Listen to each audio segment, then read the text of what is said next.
descontraído, com muito bom humor e, é claro, aquela resenha sobre os bastidores da bola com convidados, mas sempre levando a informação até a sua casa. O Master Esporte de hoje abre para falar sobre o Internacional.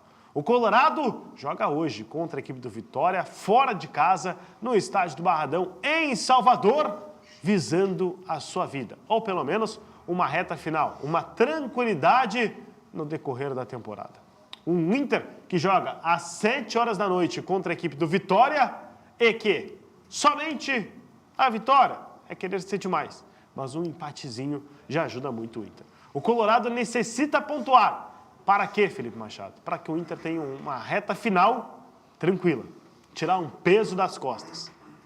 Um tropeço hoje seria ir por água abaixo o fim de 2025. Pois é, porque vamos lá, né, Garçom? O enfrentamento ele é muito complicado porque é um adversário direto na zona de classificação do campeonato, na briga para não ser rebaixado, né? Porque a gente olha para um Vitória que tem 5 pontos de diferença e aí pode diminuir essa diferença para 2 pontos. Claro que vai ficar o Santos entre eles tendo um jogo atrasado, mas é um jogo contra o Palmeiras, que a gente sabe que é muito difícil.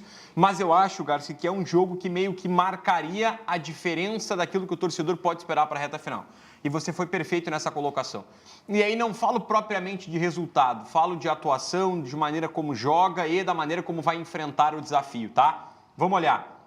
O Inter vai encarar o Vitória dentro do Barradão. Chega lá para jogar, vai entrar em campo. Se o torcedor no final dos 90 minutos olhar e pensar assim, olha, o Inter fez um enfrentamento contra o Vitória, o Inter enfrentou uma... Não digo nem pela qualidade do time, tá? Porque, vamos lá, se a gente pegar folha salarial por folha salarial, se a gente pegar elenco por elenco, o elenco do Inter é muito melhor do que o Vitória, e o Inter, pelo tamanho de clube, ele tem a obrigação de ir enfrentar o Vitória, seja dentro ou fora de casa, e de jogar mais e de comandar a partida.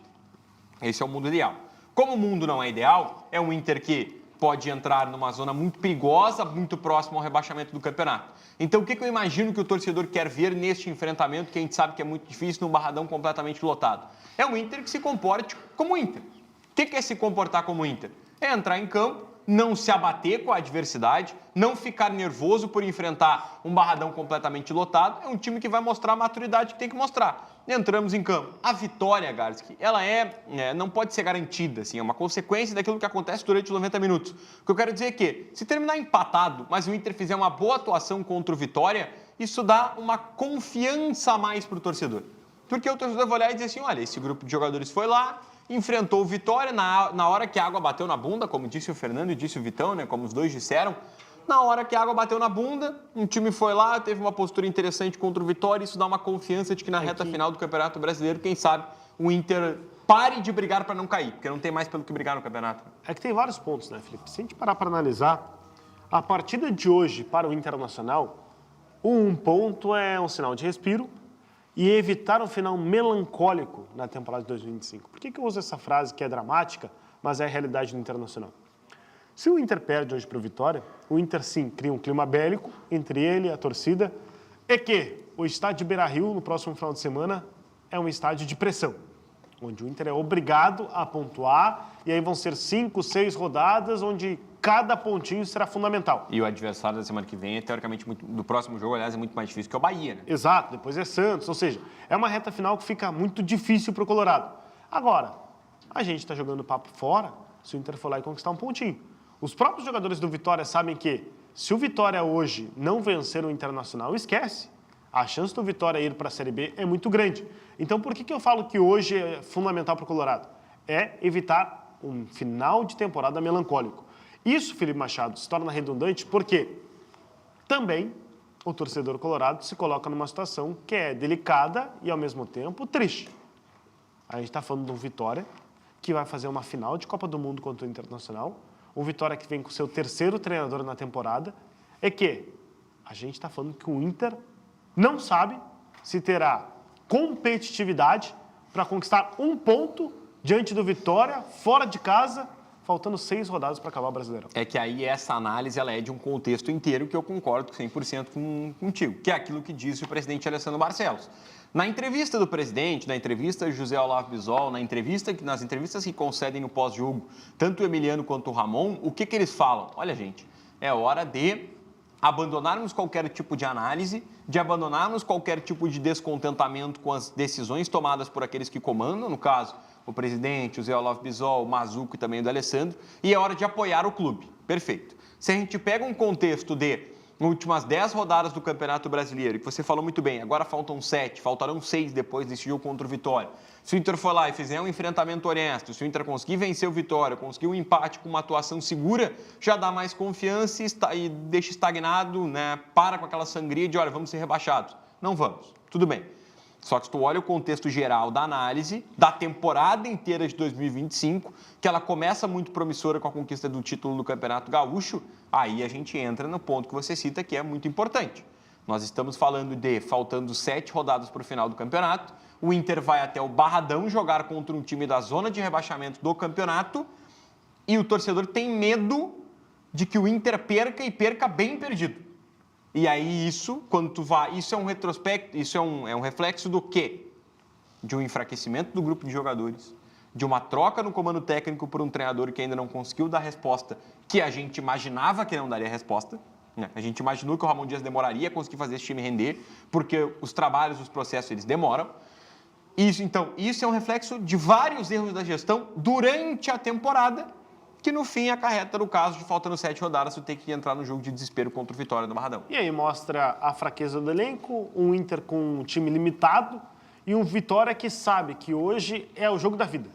Se não vencer o Inter, esquece tudo que a gente está falando e esquece o ano de 2026. Então, para o Vitória, sim, será uma final de Copa do Mundo. Para o Inter, é o jogo para mostrar maturidade, tranquilidade, mas principalmente o valor do seu elenco.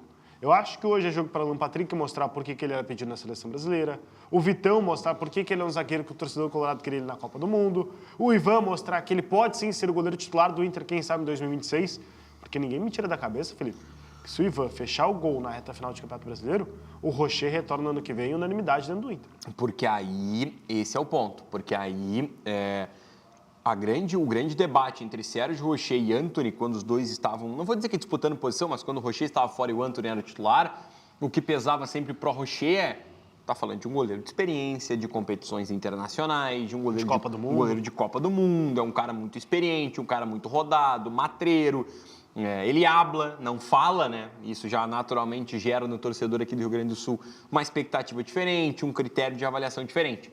Só que esse cara que o pessoal tá acompanhando na tela, tudo isso que é contra o Antony, ele não tem. O cara já jogou na Rússia, já jogou no Corinthians. Seleção de categoria de base. Isso, seleção de categoria de base. Ele foi justamente contratado quando o Inter precisou para que ele chegasse e fosse um goleiro que fosse mais experiente do que o Antony, até próximo ao Rocher, só que em termos de qualidade técnica se imaginava que ele aceitaria o banco de reservas, já que o Rocher era um titular incontestável do Inter. Bom, hoje o Rocher não é mais um titular incontestável. Porque quando o Ivan chega é na saída do Daniel e do Kehler, né? Sim, sim. Para ser o reserva imediato do Rocher, só que ele tem aquele problema que lesiona o joelho no primeiro jogo dele. Isso. O Inter faz aquela temporada de 23, ele tem o John e aí tem o Rocher. Aí tem a chegada do Rocher, o John opta por sair. Não é que opta por sair. O John estava emprestado ao Inter pelo Santos, o Inter precisaria comprar ele. Na época era um valor bem parecido com o que o Inter pagou pelo Rocher. E o Inter optou por pagar pelo Rocher por ser um goleiro de hierarquia. O John acabou saindo, depois rodou. Hoje está no Nottingham Forest, na Inglaterra, depois de ter sido campeão da Libertadores e do Campeonato Brasileiro com o Botafogo. Mas o Ivan, se ele fizer uma reta final de temporada muito afirmada, eu não sei se o Rocher volta titular absoluto do Inter no ano que vem. Só que aí, Gars, tem aquilo que a gente sempre fala, que é o asterisco que tem que se colocar em relação ao goleiro de time que briga para não cair. Né? Ele é sempre muito exigido. Eu posso falar aqui do Kehler na Chapecoense. Ele foi um dos melhores goleiros do Campeonato Brasileiro num time que brigou para cair. Danilo Fernandes. O Danilo no Inter, né? Paulo Vitor, Vanderlei, Júlio César no... O Júlio César Não, o Júlio César no Fluminense. O que saiu do Fluminense veio pro Grêmio. O Fluminense brigava para não ser rebaixado, o Júlio César fazia 4 milagres por jogo. Sim, chutavam 15 bolas. Um goleiro profissional faz 4 milagres. Tadeu no Goiás. O nome mais recente. Tadeu no Goiás. Então é sempre assim. Esses goleiros de times que brigam para não ser rebaixados, eles sempre fazem grandes defesas, fazem grandes campeonatos. Só que muitos deles, quando saem do time, saem do time que é extremamente exigido para um time que eles são exigidos, são exigidos menos vezes durante um jogo, eles não performam do mesmo jeito. Porque às vezes a taxa de acerto, a taxa de defesa deles é assim, ele faz 2 defesas difíceis por jogo. Tudo bem, mas quantas bolas são chutadas no gol? São chutadas 25 por jogo. Aí tem um outro parâmetro que tem que ser analisado. São 10% de aproveitamento. Outra coisa é o cara chutar 8 e tu fazer 4 defesas difíceis. A gente tem 50% de aproveitamento. Um outro parâmetro que se faz sobre a linha defensiva é o quanto está protegido ou não. Aí eu vou trazer para o lado do Grêmio, que é um exemplo mais prático. O Grêmio vice-campeão brasileiro de 2023, com o Soares. O Grando foi, na visão do Renato, crucificado para o Grêmio tomar tantos gols. Tanto que o Kaique assume a titularidade na reta final. Só que se via que o problema era a dupla de zaga, eram os volantes. E eu trago para o lado do Internacional em 2025. O Ivan está fechando o gol, beleza. Mas em a linha defensiva? E a competitividade no meio de campo? E aí, trazendo para a realidade de hoje, o que o Inter pode esperar contra o Vitória? Não, aliás, Que time do Colorado é esse? É uma dupla de zaga que muda a cada rodada. Para pincelar rapidinho, você falou de 2026, né? Essa linha defensiva do Inter, ela começa bem apavorante para 2026, porque tu tem os dois laterais, tudo bem, o Brian Aguirre e o Alan Benítez, mas o Bruno Gomes pode jogar por ali, porque vem performando muito bem, mas acho que ele deve ser mantido no meio-campo, porque pela primeira vez ele está dando resposta no meio-campo. Das duas passagens que ele teve pelo Inter, uma que ele mal jogou e esta passagem, é a primeira vez que ele responde a um nível bem alto no meio-campo. Porque antes ele só correspondeu na lateral, né? É que eu vou te dizer uma coisa diferente, Felipe. É a primeira vez que o Bruno Gomes tem sequência no meio de campo. Pode ser também. Que ele ganha 2, 3 jogos e com minutagem. E não entrando faltando 5, 7 minutos, com o jogo já resolvido, ou para resolver. É a primeira vez que a gente vê o Bruno Gomes tendo espaço. Porque com os outros treinadores, e aí antes do Roger, o primeiro passagem do Bruno Gomes não jogou.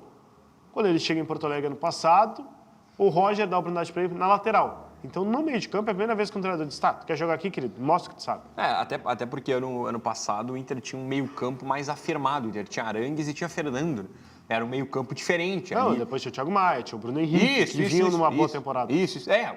O Arangues jogava ali, e aí quando o Bruno Gomes começa a encaixar, é já como lateral, né, com o Roger. Então ele não teve sequência no meio campo, até porque existiam jogadores melhores que ele. Eu acho que o Arangues é um jogador melhor do que o Bruno Gomes. E aí ali era um homem de confiança do Cudê, enfim. E era bom jogador de qualquer maneira. A linha defensiva eu falei porque é o seguinte, o que se fala nos bastidores do Inter é que essa é o seguinte, a gente ouviu isso em vários outros momentos, mas dessa vez parece definitivo. Em janeiro, o Vitor não é mais jogador do Inter. A janela de que assim, ele sabe que é a janela dele, o Inter sabe que é a janela dele, no seguinte sentido. Cara, vai realizar teu sonho de Europa, só que não é um sonho de Europa de achar que ele vai jogar no City, que ele vai jogar no Barcelona. É um sonho de Europa de ir pro Betis. Mas aí eu te pergunto, o Vitão vai para a Europa? Porque muito se falou recentemente, por exemplo, no Flamengo. E aí eu te pergunto, o que é melhor hoje para o Vitão? Ele jogar no Flamengo ou ele jogar no Betis? Não, eu concordo. Você fez uma bela lembrança em relação ao Flamengo. Porque hoje é o europeu brasileiro, né? Tu ir pro Flamengo e tu ir pra Europa quase. Pelos salários que paga, pelo nível de competitividade que tu tem. A visibilidade no cenário nacional. Porque tu sabe que tu vai disputar a Libertadores da América chegando às fases decisivas praticamente sempre. E o mesmo vale pro Campeonato Brasileiro. E tu tem, como eu disse, tu tem salários de nível de Europa. Tu tem jogadores de nível de Europa que optaram por jogar no futebol brasileiro. E aí, ali sim, é uma grande possibilidade de um Vitão ir para o Flamengo, porque hoje eu te aliada pergunto, Felipe, ao perdão da dívida, né? Quem é melhor? Ele, Léo Ortiz ou Léo Pereira? Esse é um bom debate, tá? Esse é um bom debate. Porque eu acho que ele chega no mesmo nível dos dois que estão lá. Acho então sim. Ele vai disputar essa titularidade e talvez ele consiga ganhar ela. Não, ele é melhor.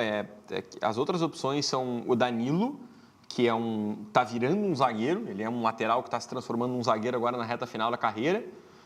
Eu acho que canhoto não tem nenhum outro zagueiro no Flamengo, eu confesso que não consigo me lembrar dos zagueiros, são só meninos, assim, o zagueiro, o Léo Pereira e o Léo Ortiz jogam quase todos os jogos, então não é uma posição que o Flamengo está tão bem servido assim em termos de reposição, né? Talvez um Alexandre deslocado por ali, enfim, mas o Vitão ele chega para disputar, ali.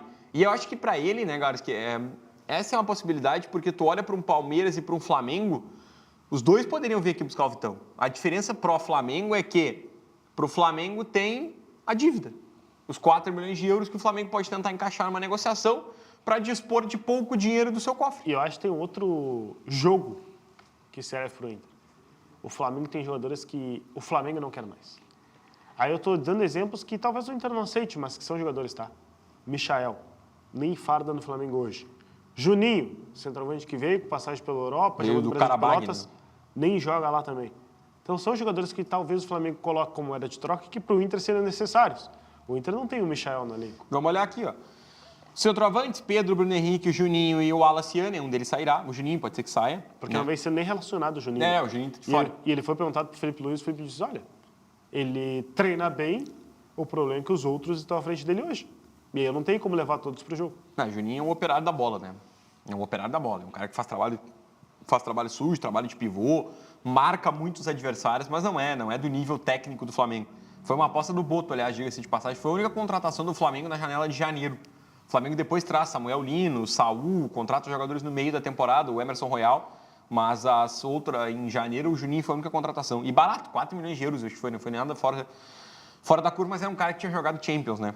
Aí tu olha para o meio campo, o Alan, é um cara que quem sabe possa ser negociado. Porque não vem jogando, né? Perdeu muito espaço. Michael, que você falou, o Eric Pulgar é um cara que joga, o Cebolinha tá ali, mas aí tem a relação com o Grêmio que eu acho difícil. Ah, e o Cebolinha tem mercado. Né? Tem mercado. Então, tipo, não seria moeda de troca pro Inter. No meio-campo não sobra mais ninguém, porque o Saul não vai sair, o Luiz Araújo é titular, Plata, De La Cruz, Samuel Lino, Jorginho, enfim. Aí tu olha pro sistema defensivo, tá? Danilo, Alexandro, Léo Ortiz, Royal, Léo Pereira, o Vinha, o lateral esquerdo. O Flamengo tem 3 laterais esquerdos e a tendência é que um seja negociado. O Ayrton Lucas, o Varela, que é uma opção Emerson Real e várias vezes é titular. E os outros 2 zagueiros são aqueles que eu não me lembrava, o Cleiton e o Pablo. O Pablo é aquele que passou pelo Corinthians, cria da base do Grêmio. Fora, né? Fora Não completamente, fora. Mas também é um cara que saiu do Flamengo, que foi pro Botafogo e também não jogou. Jogou no Corinthians também, né? Não, no Corinthians ele foi campeão do Campeonato Brasileiro, formando aquela dupla de zaga com o Balbuena. Ele é campeão brasileiro com o Botafogo sem jogar. Ele devolvido pro Flamengo. Eu lembro porque repercutiu ele já no Flamengo ganhando a medalha de campeão brasileiro pelo Botafogo. Não é um cara para performar em alto nível já é um cara de reta final de carreira. Mas a gente tá falando, por exemplo, de um Pablo, de um Michael, de um Alan, de um Cebolinha e de um Juninho. 5 atletas que o Flamengo pode colocar em negócios. Sim. E aí, tipo, o Vitão é o perdão de uma dívida mais um ou outro jogador. Só que aí, vamos lá, e aquilo que a gente falou do Inter. Aí a linha defensiva do ano que vem começa com Bruno Gomes, Cleiton Sampaio, Juninho ou Vitor Gabriel e Bernabé. Então não tem nenhum zagueiro afirmado, porque o Vitor Gabriel ainda não é, o Juninho ainda não comprovou e aqui não... Quando eu falo que ainda não comprovou, não é para mandar embora. Eu acho que o Juninho é bom zagueiro, ele precisa de tempo de adaptação ou de readaptação ao futebol brasileiro, porque ele passou muito tempo num futebol que é muito diferente, num futebol que não é do primeiro nível europeu, né? O Midtjylland da Noruega não é da Dinamarca, aliás. O Midtjylland da Dinamarca não é um time que performe na primeira prateleira do futebol europeu. É um time de um campeonato muito abaixo, que é dominado pelo Copenhague. Então ele precisa de novo se adaptar ao futebol brasileiro. Isso demora um pouco a nível físico, a nível técnico, de velocidade de jogo. Só que a linha defensiva começa muito fragilizada. Eu acho que o time do Inter para 2026 precisa de uma repaginação, tá? Seja na linha defensiva, o meio de campo, a gente está falando do Bruno Henrique que não vai renovar o contrato, que o Inter precisa trazer mais volantes, mas tem aqui o Richard, o Luiz Otávio, o Inter tem que trazer um volante firmado. Não tem reserva para o Alan Patrick, não me diz que o Oscar Romero pode fazer, o Tabata vai fazer aquela função. O Oscar Romero vai embora, né? Então o Inter vai sim precisar dar uma boa repaginada. O ataque, não sei se fica com o Borré. O Vitinho foi contratado, mas precisa de outro lado, de campo. Então o Inter, para 26, vai precisar trazer reforços. Mas o que impacta nisso, Felipe? O jogo de hoje. E a gente pode até projetar na tela esse provável time do Internacional, porque nada adianta a gente ficar falando do Inter vender o Vitão, trazer Cebolinha, trazer Michael, Juninho, companhia, se o Inter estiver na segunda divisão. Porque daí impacta a folha salarial. E o porquê que hoje se torna essencial? Para que o Inter não passe esse clima tão bélico, tão ruim na reta final de Brasileirão. O time de hoje, Felipe, pode ter Vitinho de lateral direito. Vamos lá. Esse é o provável Inter, tá? Num 5-2-3 ou num 3-4-3, como o pessoal preferir, porque na hora de atacar os alas virarão praticamente... Os laterais virarão os alas, né? E substituirão os jogadores de meio campo. Eu achei que o Inter ia numa retranca, mas tu tá me dando um Inter faceiro. Vamos lá. Vamos lá. O Vitinho foi titular no jogo... do Estádio Beira-Rio contra o Atlético Mineiro. E diga-se de passagem, foi um bom ala pela direita, tá? No segundo tempo. Acho que por ali, ele foi desde o começo do jogo como ala, né? Ele foi escalado por ali desde o começo. Mas não tinha o Bruno Gomes na lateral? Não, o Bruno Gomes sempre foi no meio campo. O Vitinho sempre foi o ala pela direita. O Bruno Gomes formava o meio campo. E aí tu vai para esse esquema, tá? Vamos lá. Ivan, Vitinho, porque o Ramon testou várias formações. Testou inclusive um time que tivesse o Bruno Henrique no meio campo. Mas vamos lá. Ivan, Vitinho como ala pela direita.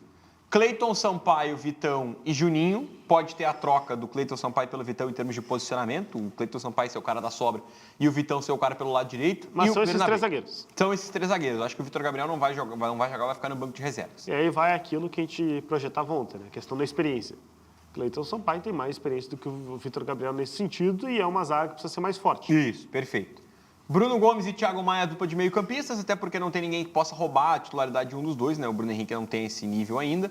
O Luiz Otávio, acho que pelo tamanho do jogo, ele vai ficar no banco de reservas. O Alan Rodrigues também é um cara que não pode, né? Não está pronto fisicamente para começar um jogo dessa intensidade. E aí tu vai pro ataque, que é o que mais me chama a atenção. O Alan Patrick como titular, obviamente. A manutenção do Bruno Tabata. Isso é um ponto para mim que chama a atenção, porque eu não achei que o Tabata foi mal contra o Galo. Eu gostei do jogo dele. Acho que ele fez um jogo de um bom nível e ele ganha uma sequência como titular. E a mudança lá na característica e no nome. O Inter deixa de ter o falso 9 que teve em outros momentos, quando foi o Alan Patrick com o Vitinho e Carboneiro como uma dupla de ataque. Deixa de ter um 9 mais móvel, que é diferente de um falso 9. Um 9 mais móvel, que é o caso do Borré. E passa a ter um centroavante. O Inter olha e diz assim, vou colocar um cara de referência. E por isso coloca o Ricardo Matias. Aí eu te faço uma pergunta, tete a tete, cara a cara, você que é o comentarista, o homem do bigode afiado. Como que o torcedor colorado vai olhar no papel, que a gente está projetando, e não ter medo de perder para o Vitória? Porque é um Inter, com todo respeito, não bota medo, né? Não tem que botar medo, né? Tem que jogar só, né? Porque o Mirassol te bota medo? O Ricardo Matias não marca gols há quanto O tempo? Mirassol te bota medo?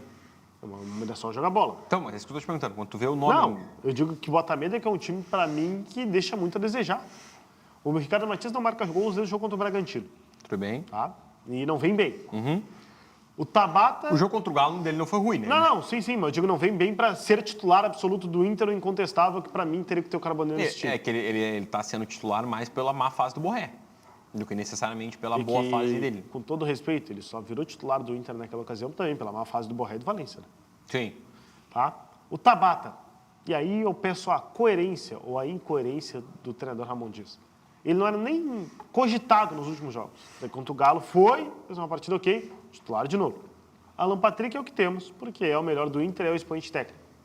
Thiago Maia e Bruno Gomes acho que é a dupla de volâncias que dá a velocidade, a pegada que o Inter precisa. Mas me incomoda o Vitinho Diabo. O Vitinho tem velocidade, mas não sei se ele sabe fazer essa função num jogo tão importante quanto o de hoje. Tá, mas tu botaria quem? Eu iria de Bruno Henrique no meio de campo, ou Luiz Otávio, e Bruno Gomes na lateral direita. Tá, aí o Bruno Henrique já cai por terra em intensidade. Sim, mas o Luiz Otávio não. Mas daí, daí já cai por terra a qualidade técnica para o jogo importante. Mas aí a qualidade é o Inter vai atacar ou o Inter vai se defender? É que eu acho que o Vitinho não foi mal contra o Galo. O Inter que joga, tudo bem, a amostragem foi pequena em termos de minutos, mas o Vitinho não sofreu defensivamente. O Vitinho competiu. Eu iria de Carboneiro. Qual é a grande... botaria o Carboneiro no lugar de quem? Eu tiraria o Ricardo Matias. Para mim, meu time tem 2 zagueiros só. Não vou de 3 zagueiros. Tá? Vou de 2 zagueiros. Eu vou de Ivan, Bruno Gomes, Vitão, Juninho e Bernabei, Thiago Maia, Luiz Otávio, Alan Patrick, Bruno Tabata e Carboneiro. Esse é o meu time. Tá faltando um. O outro volante e o Bruno Henrique. Para mim, eram os 4 meio-campistas. Luiz Otávio. Tá, e quem é que seria o centroavante? O Carboneiro, o Alan Patrick de falso 9. Não sei. Não sei, esse time tem muita pouca bola no pé. Mas é um bom debate porque a gente fala na má fase do Inter. É que o Inter tá indo... Porque assim, ó... Vai. Vamos, eu e tu. Quem é o melhor jogador do Inter nos últimos jogos? Ivan. Da linha. Tu vai querer que eu fale que é o Carboneiro. E aí, como é que ele não aparece no time? É que se ele acha que compromete defensivamente. Se, na análise feita mais a pente fino do que a gente faz, que é uma análise de pegar lance a lance do jogo, o Ramon e o Emiliano olham e digam assim, tudo bem, ele é o nosso melhor jogador com a bola no pé, sem a bola ele é o pior, ele tem que sair do time. Mas aí eu te questiono. Na visão do Felipe Machado, quem te entrega mais hoje? Ricardo Matias, Bruno Tabata ou Carboneiro? Hoje... Se o hoje for levar em consideração o jogo contra o Atlético, é o Ricardo Matias. O único cara que chutou no gol no jogo contra o Atlético foi o Ricardo Matias. O Carboneiro chutou uma bola que desviou e o Everson pegou. O Ricardo Matias tem 2 ou 3 finalizações no gol. Que eu acho que o Carboneiro contra o Vitória é o cara que pode tentar algo diferente. O drible, incomodar, mas ele pode, cavar falta. Mas ele pode nos 40 segundos do segundo tempo. Os primeiros 45 minutos a gente vai no pragmático. Bola no Ricardo Matias e segura lá na frente. Não, pode dar a bola no Tabata para o Tabata ajudar a construir, pode dar a bola no Alan Patrick para ajudar a construir. Tu vai fazer acreditar É que, que o Vitinho vai não. criar pelo lado com velocidade. Não, mas tá, tudo bem, o Carboneiro vai criar por onde se ele não consegue criar? É que eu não entendi, me parece que estão deixando no banco o Vini Júnior. Mas é o Vini Júnior do Inter. Não é o Vini Júnior, cara. É um cara que não acompanhou o Samuel Xavier contra o Fluminense.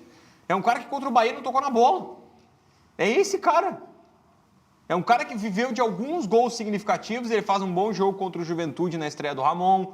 Em alguns jogos ele é uma figura importante. É o cara que participou de todos os últimos gols do Inter. E os que tomou também, né? E aí?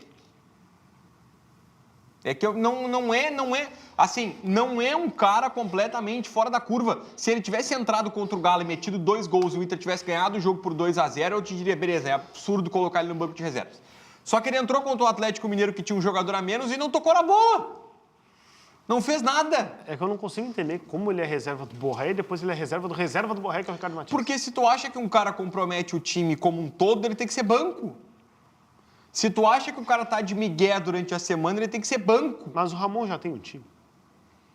Não, o Ramon não tem. Porque Só que mas tudo bem. Eu tô dando um passo atrás para tentar raciocinar junto.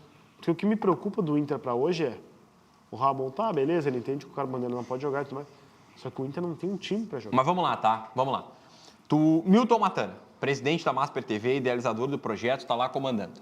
Ok. Aí ele chega e tem a turma que faz o Masper Esportes. Teu comparativo é forte, que daí se eu criticar, tô criticando o homem. Ah, então presta atenção no que tu vai falar. Ele chega e ele vê a turma do Masper Esportes. Tá ali o Renan no corte, tá o Wagner na câmera, tá o Gabi no áudio, tá o Juveira na produção, eu e tu aqui.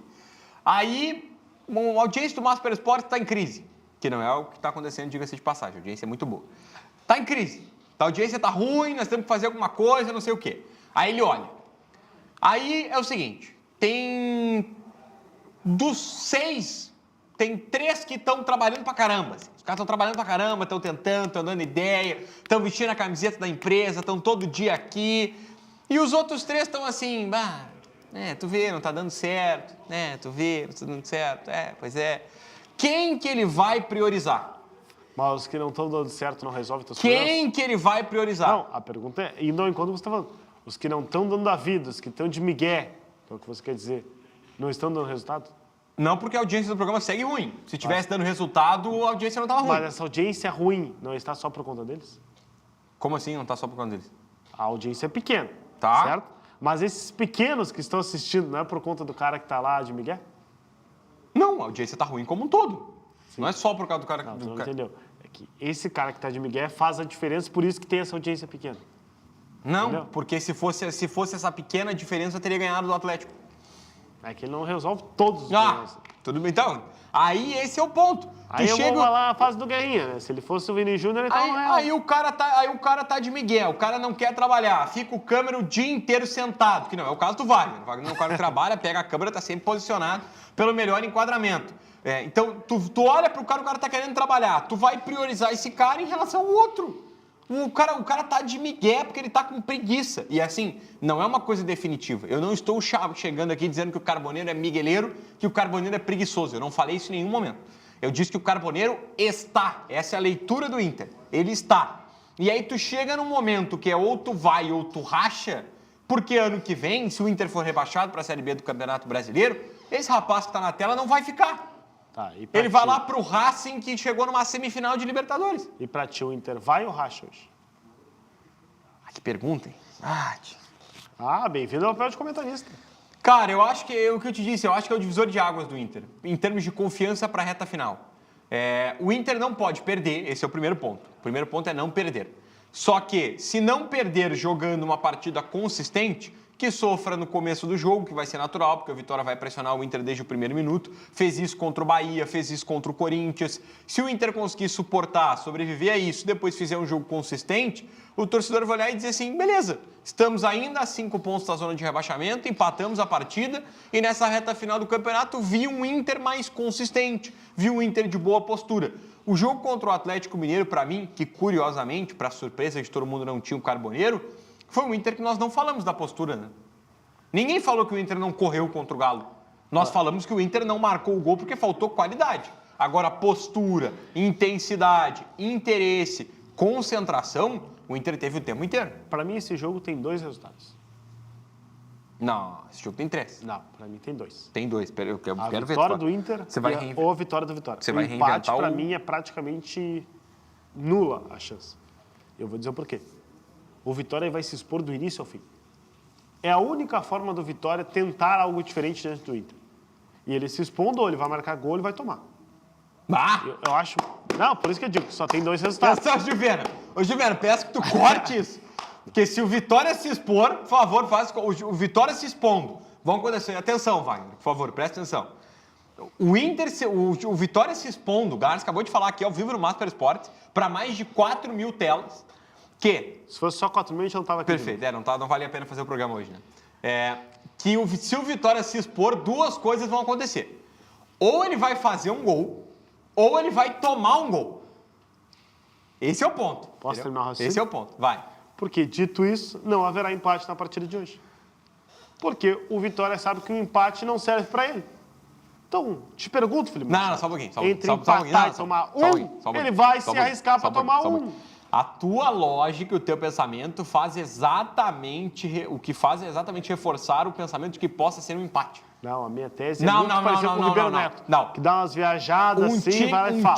Um time que se expõe muito para atacar, ele está suscetível ao quê? Ao erro.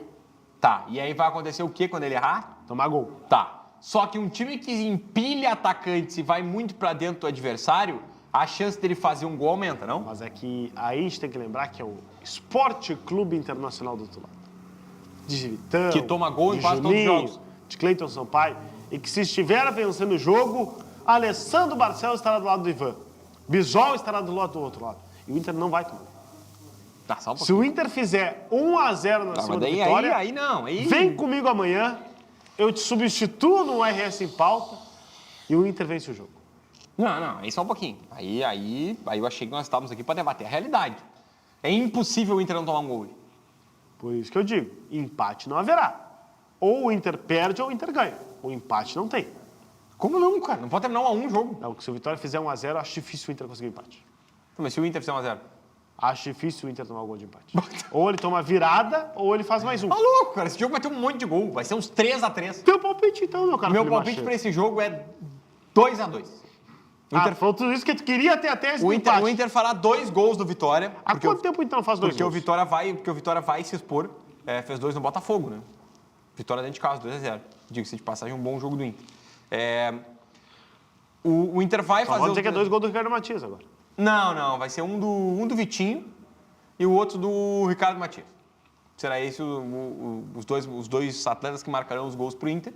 E o Vitória fará 2-0, 2 gols também e vai terminar 2-2. Ah, vai fazer 2-0 e o Inter empata. Não, desculpa. O Inter vai fazer 2-1. O Inter fará 1, o Vitória empata, o Inter faz o segundo no contra-ataque e o Vitória na reta final empata o jogo 2-2. Tudo isso pra falar. Termina o jogo 2-2. E acabou a chance de rebaixamento. Aí, não é que acabou, mas aí vai ficar bem escanteada a chance de rebaixamento. Mas não acabou, ainda segue vivo. Pelo rendimento, o atual momento, o histórico recente e tudo que esse jogo traz, eu acho que quem sai com a vitória é o Vitória. Infelizmente, pro lado do Internacional, eu acho que é muito difícil o Colorado conquistar um ponto positivo lá. O Vitória vence, placar apertado, magrinho, 1-0, onde o Vitória vai amassar o Internacional, o Ivan vai fazer milagres, mas o Inter não vai ter competitividade de conseguir fazer o gol e por isso o Inter sai derrotado do estádio Barradão pelo placar de 1-0.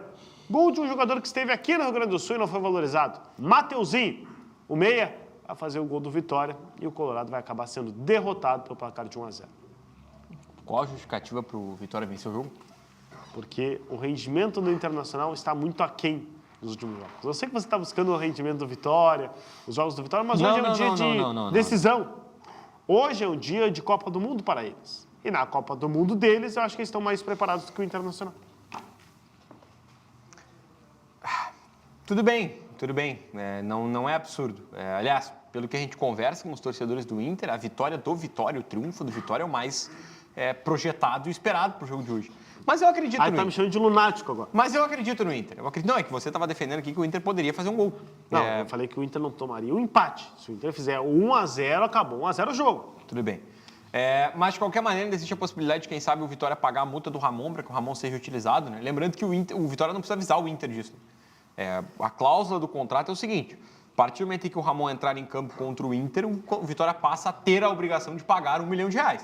Como vai pagar? Quando vai pagar? Exato. Esse é um ponto que o torcedor colorado não se atenta, mas não precisa ser antes do jogo. Não, e muito menos avisar. O Vitória não precisa avisar o Inter. A gente já viu tanto calote no futebol, não é a Vitória dar um calote no Inter? É que, se eu não me engano, isso pode gerar perda de pontos. Não vai acontecer, mas pode gerar. Caso Vitor Ramos de novo. Não chega a ser não chega a ser um jogador irregular, porque ele está corretamente inscrito no BID, né? Pelo Vitória e tudo mais. Mas iria para a Câmara Nacional de Resolução de Disputas lá, né? O CNRD. E aí lá teria que se acertar. Mas eu não duvido um calote do Vitória, não. Eu não pagaria. Não, o Vitória pode ser. O Grêmio não me pagou ainda o Wagner Leonardo. Quando o Grêmio pagar, eu te pago. Eu te pago, hein, velho. Vou te pagar aí. Vamos indo. Que, diga-se de passagem, o Grêmio não pagou o Vitória, né? Não, o Grêmio não paga muita gente, né? O Grêmio não paga o Vitória, o Grêmio não paga o Celso Rigo, o Grêmio não paga o Cascavel. Sabe que é algo que a gente tá virando rotineiro no Rio Grande do Sul? Porque o Inter também não tem fama de bom pagador, né? Cara, que quando tu não tem dinheiro e faz cada vez mais dívidas, fica difícil. Né? Quando não tem dinheiro, tu viu o Corinthians pensando em pedir 100 milhões de empréstimo para tentar amenizar a situação de dívidas, porque deve 23 pro Depay? Aí os caras querem implementar o fair play no futebol financeiro. No futebol financeiro, meu Deus. Querem implementar Como é que é o futebol financeiro? É o que o Bisol fala, que o Inter é a 13ª folha salarial, isso é futebol financeiro. Que querem implementar o fair play, por quê? Porque aqui o pessoal é completamente irresponsável. O Corinthians, de nenhuma maneira, eu aposto quanto tu quiser. Se tu pega o orçamento do Corinthians ali, tá? Pega o extrato bancário do Corinthians. Tudo que o Corinthians recebe por mês e tudo que o Corinthians gasta por mês. Antes de contratar o Depay, não existia a possibilidade de tu fazer caber no orçamento o salário de um cara desse tamanho. E aí o presidente diz assim, não, azar, vamos contratar. E aí contrata.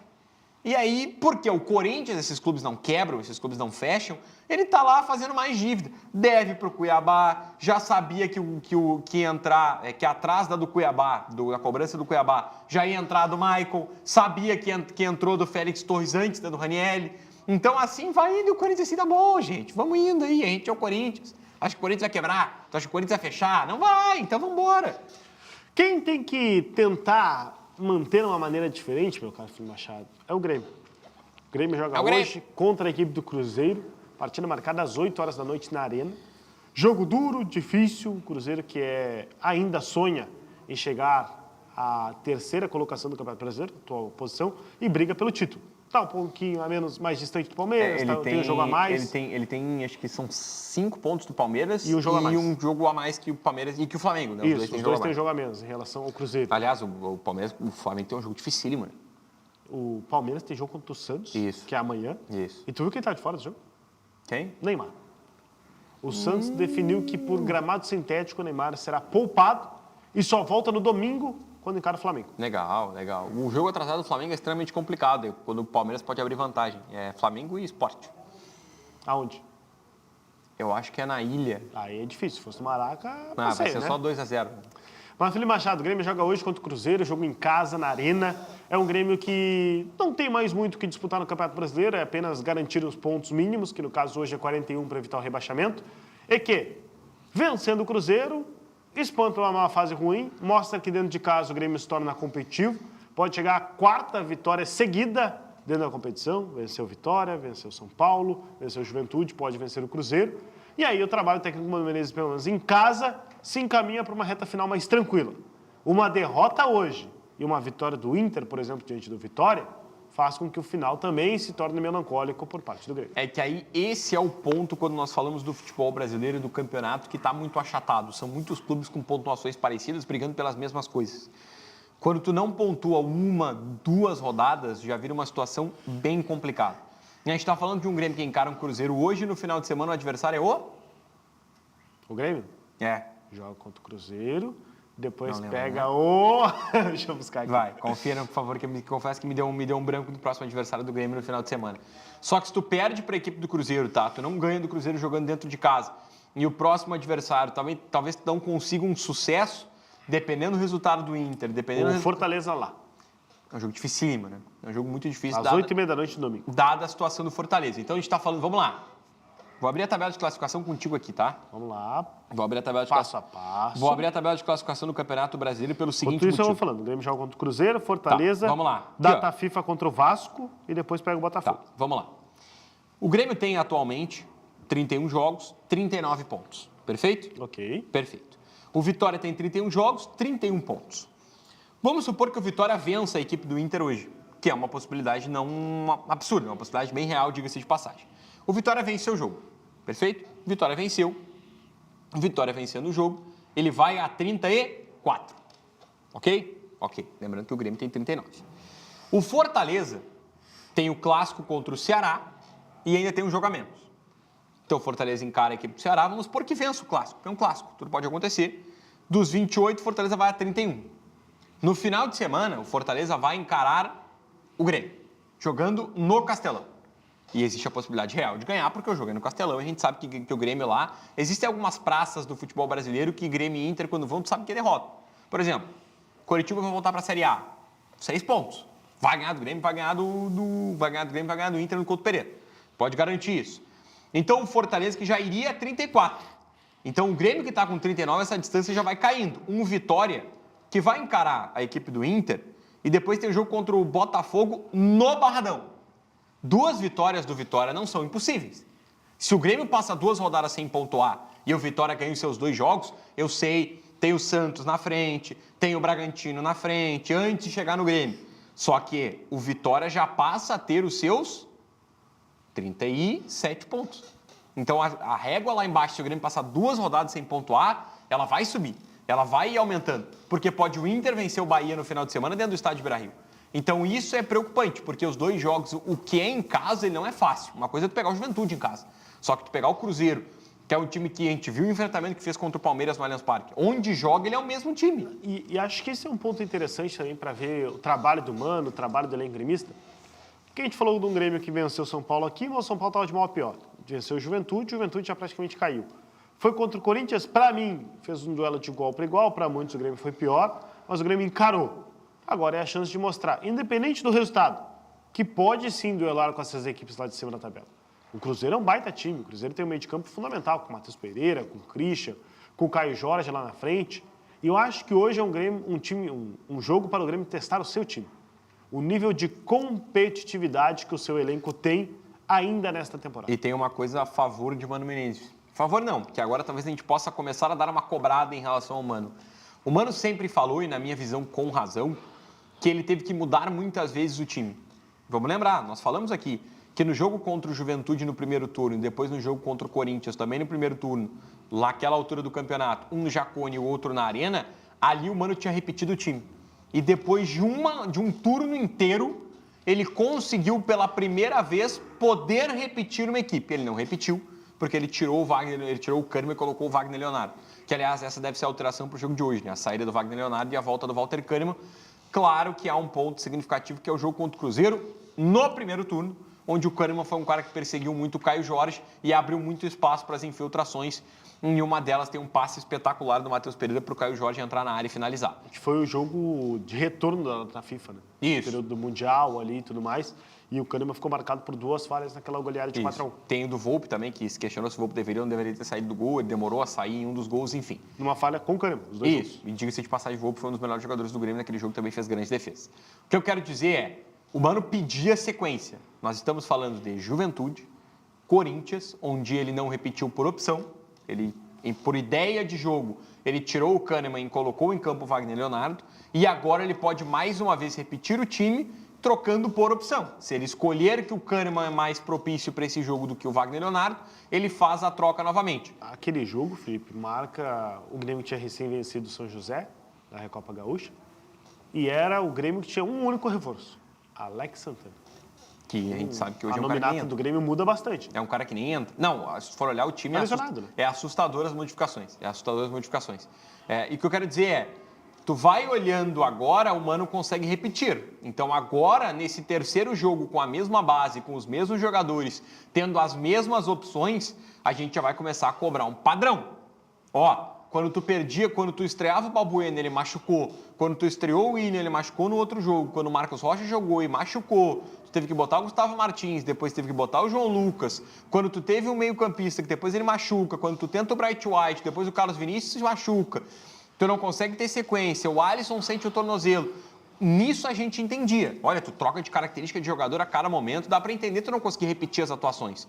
Só que agora, o Noriega já joga há muito tempo, o Kahneman já está jogando há muito tempo, o Marlon já está há muito tempo, o João Lucas é quem menos está jogado, Dodi e Arthur já jogam há muito tempo juntos.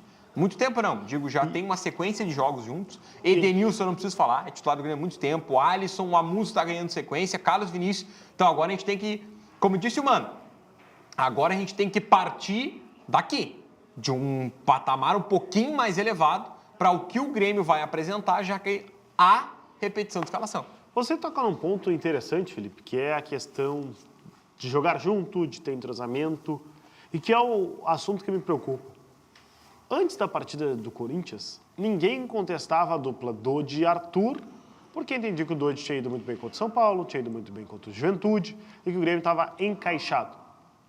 Pós-partida contra o Corinthians, todo mundo quer o Dodi fora do time. Eu vi e discuti hoje pela manhã lá na Imortal, por exemplo, que queria o Noriega como volante para colocar o Gustavo Martins como zagueiro. O Noriega, para mim, chegou como volante, mas se mostrou zagueiro. O Noriega hoje é zagueiro do Grêmio. É o melhor que o Grêmio tem, ao lado do Kahneman e do Wagner Leonardo. O Dodi, muito se contestou, mas o Dodi não é um cara de imposição. Nunca foi. O Dodi não é o volante de ofício. Nunca foi.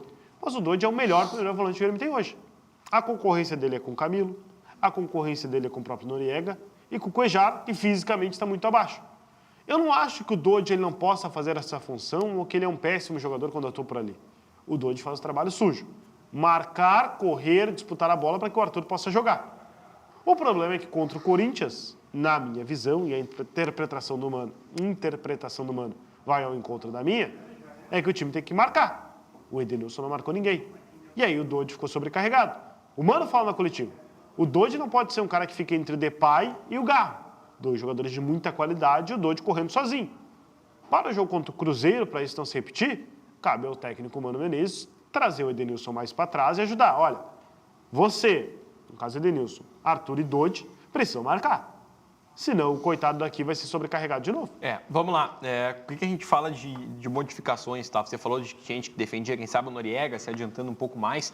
Eu acho que o jogo do Grêmio contra o Corinthians, o erro ou a derrota foi muito mais sistêmica do que de pessoas. O Grêmio não perdeu porque o Dodi teve dificuldade de marcar o Garro e o Memphis. O erro do Dodi foi botar a mão na bola. Ali sim, ali é um erro individual, mas que qualquer um está suscetível a cometer, né? A derrota do Grêmio ela foi tática, ela foi sistêmica. O Mano disse, adiantamos Arthur em Carrijo, quando adiantamos o Arthur, o Dodi ficou sozinho demais para marcar o Memphis e para marcar o Garro. O que me surpreende é que o Mano não sabia que o Memphis e o Garro fazem isso em quase todos os jogos. Mas a ideia do Mano foi adiantar o Arthur para uma linha junto do Edenilson, e aí o Edenilson pegava o Maicon, o Arthur pegava o Carrijo e ficavam Memphis e Garro com superioridade numérica. E aí a linha de defesa do Grêmio, formada por Noriega, por Wagner Leonardo, eles ficavam assim, o que a gente faz? Porque eles olhavam assim, olha, o Yuri tá em quem? O Yuri tá no Wagner, beleza. E o Noriega ficava assim, e agora? Eu saio daqui e vou caçar o Memphis? Ou eu mantenho aquilo que o Mano tem como premissa? Eu mantenho uma linha de 4 muito bem fechada e muito alinhada.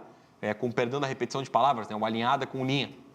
Mas a ideia do Mano é sempre manter uma linha formada, compacta, sempre os jogadores um na reta do outro. Porque isso é um time bem treinado, isso é um time compactado, isso é um time organizado. E o Noriega olhava o Memphis jogando sozinho e dizia assim, será que eu saio ou não saio?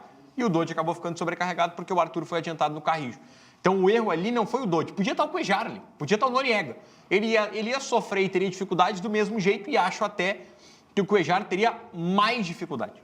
Porque vamos lembrar, o Mano diz que o Cuejar não joga contra o São Paulo na Arena quando o Grêmio ganha aquele jogo. Por quê? Porque o Cuejar teria que marcar um meio-campo muito móvel do São Paulo e ele não tem capacidade física ainda para marcar um meio-campo móvel do São Paulo. O Cuejar, se parar para analisar, ele joga 5, 10 minutos recentemente. Sim. O Cuejar ele não tem forma física, e aí é o assunto que tem que ser debatido no Grêmio no próximo ano, o porquê que o departamento fisiológico e físico do Grêmio é muito mal. O Cuéllar hoje eu não coloco nem como dúvida no time, Felipe, quando a gente fosse projetar, por exemplo, porque o Cuéllar não tem ritmo. A gente está falando de um Cruzeiro que tem Matheus Pereira, que tem Lucas Silva, que tem Romero, que tem Christian, que tem Arroio. Como que o Cuéllar vai jogar? O Dodge, ele pode não ser o melhor da parte técnica, mas o Dodge corre, o Dodge se dedica, o Dodge vai no embate. O Cuéllar não consegue entregar nada disso. O Dodge é capaz de chegar até o espaço, ele pode, talvez na disputa 1 para 1, se for um jogador para tentar driblar o Cuéllar consiga roubar a bola, consiga construir jogadas com mais qualidade do que o Dodge. Para mim isso é meio óbvio.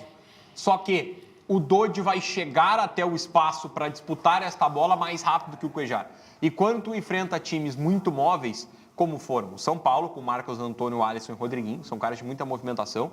Me surpreendeu o Cuéllar ser titular contra o Bahia lá na Fonte Nova, porque se tem uma coisa que o Bahia é rápido.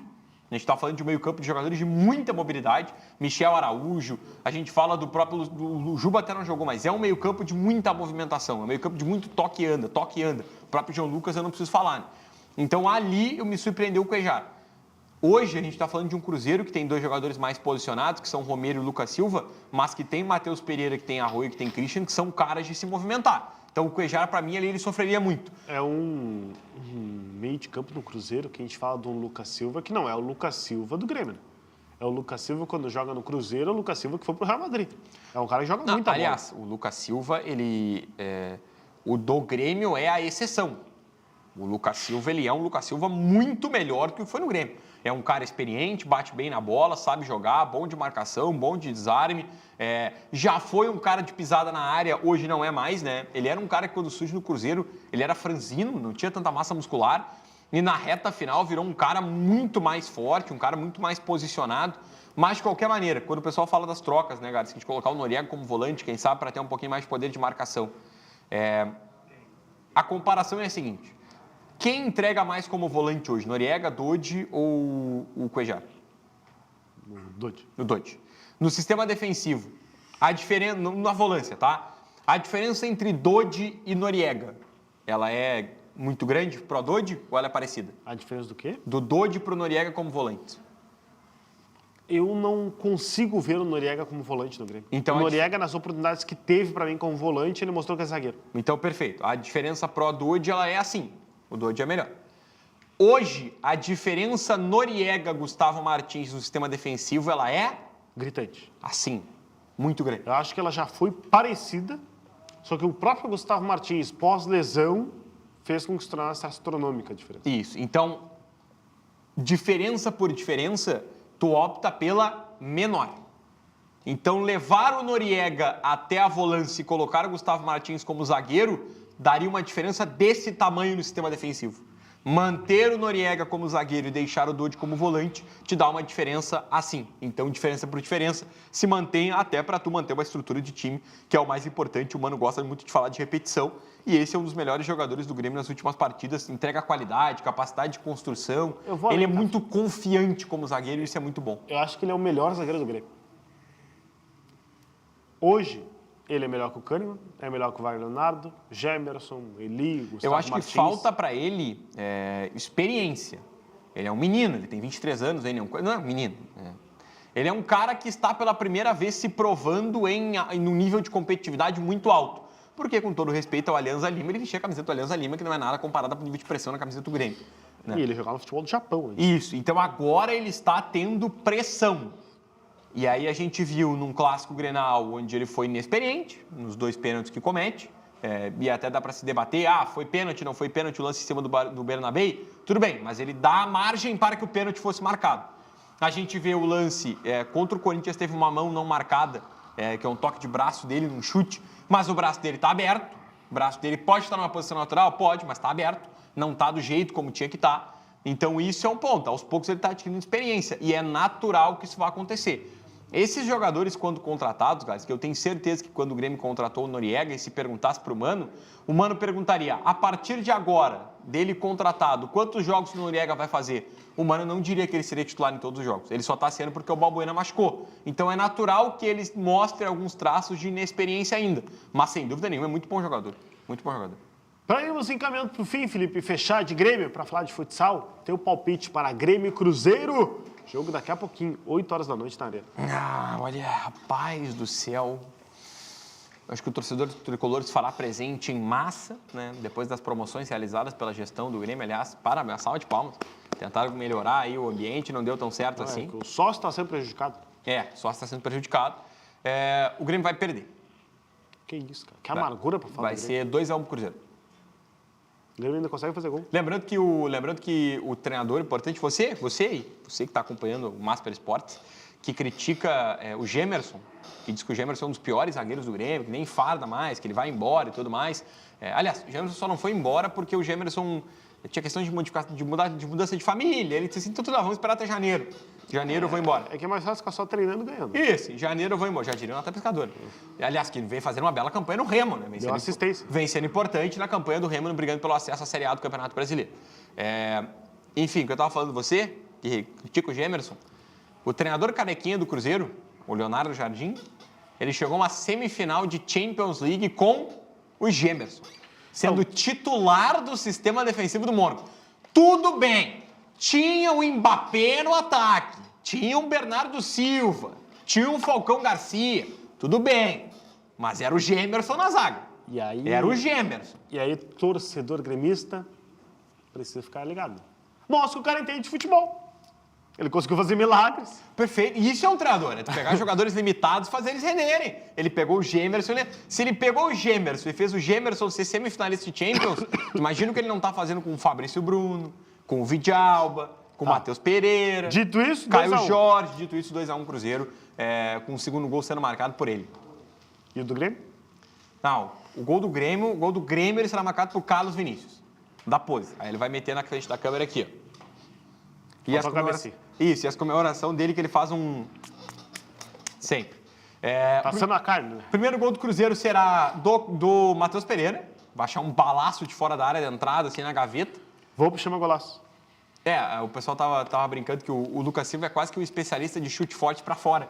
Só que a chance dele achar um na forquilha hoje é gigantesca, né? A chance dele achar um na forquilha é gigantesca. Em relação ao segundo gol do Cruzeiro, será marcado por ele, porque quando ele vem na arena, ele faz. Aqui, ó. Vai ter que fazer. Tá querendo mostrar que tá na academia? Não, cara? o Gabigol vai fazer. A dona Paula deixa tu mostrar os músculos, assim? Não pedi essa permissão. Tô imitando o Gabigol, cara. O Gabigol vai meter aqui, entendi. Tá exibidinho. O Gabigol vai parar, vai fazer o gol, vai parar e meter aqui. Porque o Gabigol sempre faz, não tem como. 0-0 na arena. Não, é loucura. Não, só um pouquinho. Não Grêmio, é hoje que o torcedor do Grêmio consegue a 4ª vitória consecutiva, mas também não sai derrotado. Como o amasso do Cruzeiro. O Cruzeiro joga melhor do que o Grêmio. São Volpe. E termina 0-0. São Volpe. Noriega e Kahneman serão os melhores em campo hoje. Volpe não vai ser. Não, porque eu vou pouco para trabalhar. A zaga vai tirar tudo. Isso é um amasso do Cruzeiro com toque de bola, domínio. Um amasso do Cruzeiro sem chute no gol, então. Exato, 0-0. Legal. Quem teve um amasso ontem, Felipe, de forma surpreendente, não pelo tamanho do time, mas pelo placar dentro de quadra, foi a CBF Atlântico. O jogo de ida da semifinal da Série Ouro e a CBF aplicou a senhora goleada em Erechim, 6-1 para cima do Atlético. Pois é, Gars, que o jogo que no primeiro tempo ele praticamente acabou quando a equipe da CBF faz o 3-0, né? Porque quando tu vai para o intervalo com esse marcador fica bem difícil de tentar reverter. Mas era um Atlético bem irreconhecível, tá? A gente está vendo esse gol e esse primeiro gol marcado pelo Ritter, aliás, atleta de seleção brasileira sub-20, ele é praticamente uma representação do que foi o jogo do Atlético. Um time desorganizado, um time afoito, um time que errou muitas vezes a saída de bola. Algumas vezes condicionado a isso pela própria equipe da CBF, e aqui tem o mérito ao Peri Fuentes pelo trabalho que fez na montagem da equipe, na estratégia, na escolha das trocas, na escolha das modificações, na escolha dos jogadores que jogariam a partida em determinados momentos. E ali o Atlântico se perdeu. Por quê? Porque quando teve o 3-0, o segundo tempo foi muito afoito, com muitos erros de saída, com muitos passes errados, movimentações não tão bem encaixadas. Teve uma bola que o Vilela abre para o William na esquerda no segundo tempo, e o William tenta um passe para o Vilela, e o Vilela não tinha chegado no lugar ainda onde o passe era para ir, então era um Atlético que ficou afoito, e uma CBF que aproveitou isso, um Atlético bem desconcentrado. A gente viu o Suelton perdendo um tiro livre, e aí o principal, que foi aquilo representado e citado pelo Barbosinha no final do jogo na entrevista, tá? E o Barbosinha disse, olha, a gente conversava no vestiário que a gente tinha que converter as oportunidades que a gente criasse. E no jogo contra o Corinthians, na Liga Nacional, jogo de volta das oitavas, a CBF criou e não conseguiu converter. Dessa vez, contra o Atlântico, todas as que criou, converteu. E isso faz muita diferença, não à toa o placar foi 6-1, com muito mérito e com muita boa atuação da CBF. A gente está falando a CBF Atlântico, para quem não é tão familiar com o futsal, apesar de quem acompanha mais para a TV sabe que a gente é a casa do futsal gaúcho, já está acostumado, são jogos decisivos onde vão ter 4 compromissos em menos de uma semana. Isso. Eles jogaram ontem pela Série Ouro, vão jogar quinta-feira pela Liga Gaúcha, segunda pela Série Ouro, com a Tenense transmissão na Master TV, e quarta-feira que vem de novo pela Liga Gaúcha. Ou seja, são 4 clássicos grenais do futsal em menos de 7 dias por 2 competições diferentes em competições mata-mata. Enquanto isso, e até foi utilizado como, não vou dizer como desculpa por parte de alguns jogadores do Atlântico, o Serginho chegou a falar disso, que o a Vilela CBF... usou as redes sociais pedindo desculpa ao torcedor, Não, que ontem sim, foi um time reconhecido. O próprio Ale Falcone, né? O próprio Ale Falcone fez isso também, porque assim, Gars, que 6-1 é muito representativo. Por mais que o futsal tenha placares mais elásticos, agora um 6-1 em casa, da maneira como o Atlântico atuou, é muito fora da curva. E o que pega, Felipe, desculpa te interromper, mas é que é uma semifinal, onde ano passado o Atlântico ganhou tudo e só perdeu para a CBF a Série Ouro. E que esse ano era a forma de dar o troco de chegar na final. E o Atlântico corre risco de não conseguir de novo. Ainda pode, né? Tem que fazer um belo jogo em Carlos Barbosa para levar a partida para a prorrogação. Tem que vencer os dois Isso, tempos. Né? é que tem um ponto que tem que ser citado, e não é uma desculpa, porque não existe desculpa quando tu toma 6-1, independente do adversário, que é o Atlântico ainda tem outras competições, né? O Atlântico estava disputando final de Copa do Brasil, o Atlântico está nas quartas de final da Liga Nacional, enfrentou o Cascavel no jogo de ida, empatou por 1-1 jogando no Paraná. E a CBF, desde que caiu para o Corinthians, só se prepara para esse jogo. O Jarico usou a expressão antes do jogo, Felipe, na entrevista para a Rádio Xerechim, diga-se de passagem, belo trabalho, eles que não cederam as imagens para estar mostrando aqui na tela, que a CBF correu o risco de chegar dia 12, semana que vem, e não ter mais nada para disputar até o fim do ano. Sim. Encerrar as atividades da equipe dia 12 de novembro, o que seria um absurdo para o tamanho que tem a CBF. O que é uma coisa... A gente está falando do maior clube de futsal do Brasil, que é um dos maiores do mundo, né? E aí tu encerrar o calendário desta maneira, sem nenhum título, é assustador. Então a CBF entendeu o tamanho da partida, aproveitou um Atlântico que não estava tão focado quanto deveria estar e fez o trabalho dela. Fez o que tinha que fazer, aproveitou as oportunidades, converteu, colocou 6-1. E aquilo, Gars, quando são 4 jogos... O primeiro é muito importante para pegar confiança, porque vamos lembrar do ano passado. No ano passado, quando tinha a final da Copa RS e a final da Série Ouro, o Atlântico ganhou os 3 primeiros. O Atlântico ganha o jogo de ida da Copa RS, ganha o jogo de ida da Série Ouro, ganha o jogo de volta da final da Copa RS, é campeão, e aí vai jogar o jogo de volta da Série Ouro. E o tamanho da remontada que a CBF teve que fazer de confiança, de anímico para conseguir vencer foi muito grande. Tu vencendo o primeiro, tu já vai para o segundo, para o terceiro e para o quarto com muito mais confiança e com muito mais vontade, porque tu sabe que dá, por mais que o Atlântico seja o melhor time de futsal do Brasil. Confiança qual o Master Sports tem e elevada. Comigo, Lucas Garros e Felipe Machado, levando o melhor do futsal até sua casa de um jeito leve, descontraído, com humor e trazendo detalhes da dupla Grenal. O Master Sports hoje está chegando ao fim. Amanhã, Felipe Machado estará no RS em pauta para falar da vitória, do empate ou da derrota da dupla Grenal nesta rodada. Obrigado pelo carinho. Valeu, brigadão. Um bom debate nesta quarta-feira. Sem muitas brigas. Sem muitas brigas. Agora eu quero agradecer o pessoal que fez as obras ali na frente do aeroporto, ali, as obras 118 na descida da Freeway. Muito bom, agora consigo chegar até Morungava City em questão de 25, 30 minutos. O Master Sport hoje fica por aqui com imagens de esteio. Amanhã está de volta. Obrigado pelo carinho, obrigado pela audiência. Tchau, tchau.